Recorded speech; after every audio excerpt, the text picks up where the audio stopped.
He had the looks, the charm, and the fame most people could only dream of.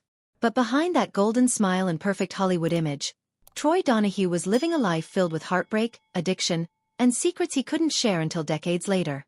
How does someone go from being one of the most adored teen idols in America to living out of his car, battling demons no one saw coming? And what truths did Troy carry with him that the glamorous world around him was never ready to accept? The answers lie in a story that's far more tragic, raw, and real than the romantic fantasies he played on screen.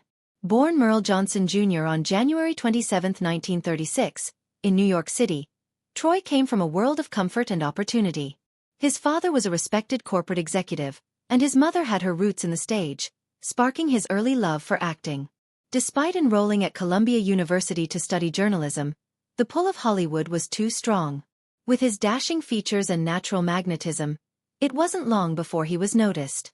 Warner Brothers saw something in him, gave him a new name, Troy Donahue, and with that, a new identity that would soon capture the hearts of millions. In 1959, his life changed forever with the release of A Summer Place. Paired with Sandra Dee, Troy portrayed a young man in love, battling against disapproving parents and emotional turmoil. The film struck a chord with audiences, especially young people who saw their own struggles in Troy's sensitive and emotional character. The haunting theme song and romantic drama turned the movie into a massive success, and Troy into a household name. Almost overnight, he became a cultural icon, the ideal young man of the late 50s and early 60s. Clean-cut, handsome, and deeply romantic. Through the early 1960s, Troy's star continued to rise. Films like Parrish, Susan Slade, Rome Adventure, and Palm Springs Weekend all cast him in similar roles. Gentle, thoughtful, and slightly mysterious. He wasn't just a movie star. He was the dream boy of an entire generation. Fan letters poured in by the thousands, and magazines like Teen Beat and Photoplay couldn't get enough of him. He symbolized an America filled with hope and innocence, a perfect image for the optimistic Kennedy era. But as the world changed, so did Hollywood. And Troy's image, once so beloved, began to feel out of place. By the mid-1960s, a new wave of gritty socially aware films was taking over, and Troy's soft-spoken romantic hero no longer fit. His roles dried up, and behind the scenes, things were falling apart. The fame that once lifted him now left him feeling lost. Struggling to find work, he also began facing serious personal problems. Alcohol became a constant companion, and the actor who once graced the covers of magazines was now spiraling into financial ruin. There were moments when Troy had nothing. Not even a place to live. He slept in his car, battling the shame of a fall from grace that few could have imagined. But Troy wasn't someone who gave up easily. After reaching rock bottom, he admitted he had a problem and sought help through Alcoholics Anonymous. Sobriety gave him clarity, and for the first time in years, he began to rebuild not just his career, but his sense of self. His honesty about his struggles won him admiration. Fans didn't just remember the heartthrob from decades before. They respected the man he had become, one who could admit his faults and keep going. In the 1980s and 90s, Troy found a new kind of fame. He began appearing in guest roles on television shows like The Love Boat and Chips, and in 1990, he played a hilarious, self-aware version of himself in John Waters' Crybaby. It was a brilliant moment. Troy wasn't just making fun of his past. He was owning it with humor and grace. At nostalgia events, fans lined up to meet him.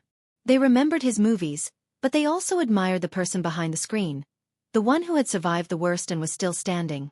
Troy's personal life, though, remained complicated. His romantic relationships were often stormy and short-lived. His first marriage to actress Suzanne Pleshette seemed like a fairy tale. They had met during the filming of Rome Adventure and married in 1964, but the pressures of fame and Troy's personal issues drove them apart in less than a year. Before that, he had been engaged to Swedish-American model Lily Cardell.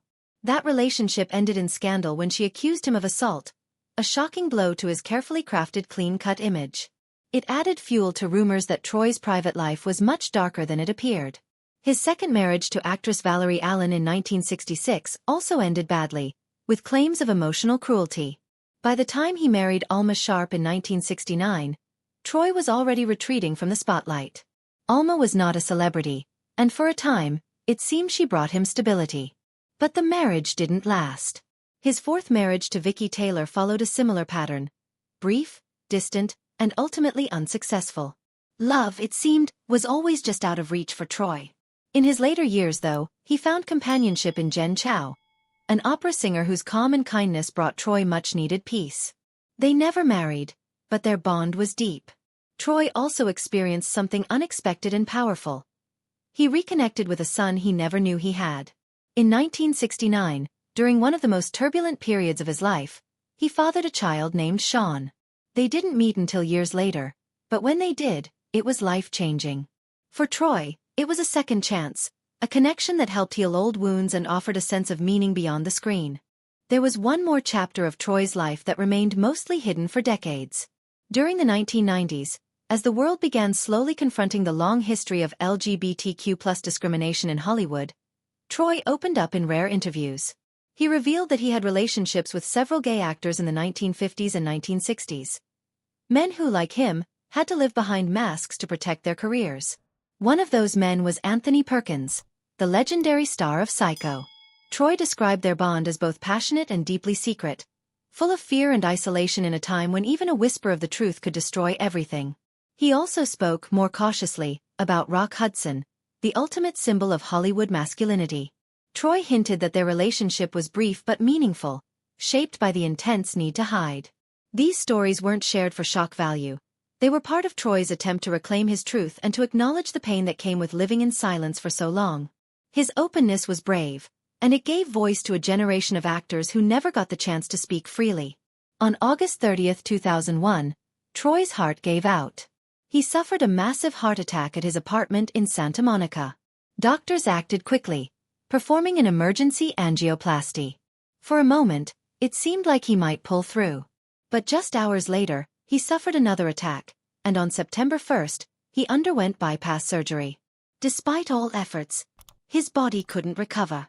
On September 2nd, at just 65 years old, Troy Donahue passed away, surrounded by those who loved him. He died sober, reflective, and hopeful for the future, even if he didn't live to see it. Troy Donahue's story is not just about fame or beauty.